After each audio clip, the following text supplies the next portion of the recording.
Okay guys, so there was my attempt at playing God Save the Queen on the flute which I've had for the second day. So this is my second day of trying to play the flute. Now since having the flute, I've noticed 5 things about the flute. Now this flute in question is a B2 flat Northern Ireland marching flute. And the reason why I've started to take up fluting myself is because my mother was a fluter in a band, which is why I want to learn how to play the flute. Now, the 5 observations I've made about the flute so far is that number 1, it is hard to actually produce a sound on the flute when you're a beginner. Let me give you an example. I thought that I could blow the flute and it would simply sound. That is wrong. It doesn't produce a sound when you simply blow. Look. That does not sound musical in any sense.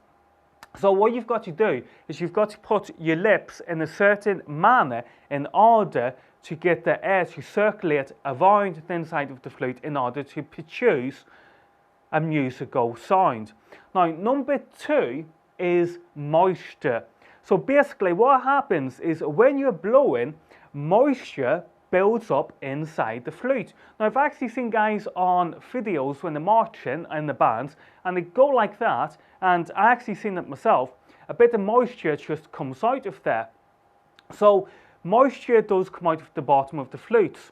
And the third one is the keys. Now, even though this is my second day of owning this flute, it did not stop me from learning the keys to playing half of God Save the Queen. Now, you've already seen that I have to somewhat degree played God Save the Queen. Now, I learned the keys even though I couldn't produce the sound. So if you can't yet produce a sound on a flute, don't worry, you can still go ahead and learn the keys, the combination of keys. Now, number 4 is hand cramp. When you're playing like this, for me, I'm getting cramp and I have to stop and, get rid of that cramp before I start again. And the last one at number 5 is the way you hold the actual flute. Now, when I got the flute, I didn't get any instructions, and I was holding the flute this way, and I couldn't work out why I couldn't press the buttons here. When the guy on YouTube, he was able to press his button like that, and I'm like, what's going on? And then I learned, you've got to hold the flute this way. The flute must be held to this degree and not what you're seeing on YouTube, which looks like that. So the flute has to be held a certain way. But anyway guys, as you can see, there's my new flute, and guys, wish me luck with learning how to play it. Thank you for watching the video, and I'll see you all soon.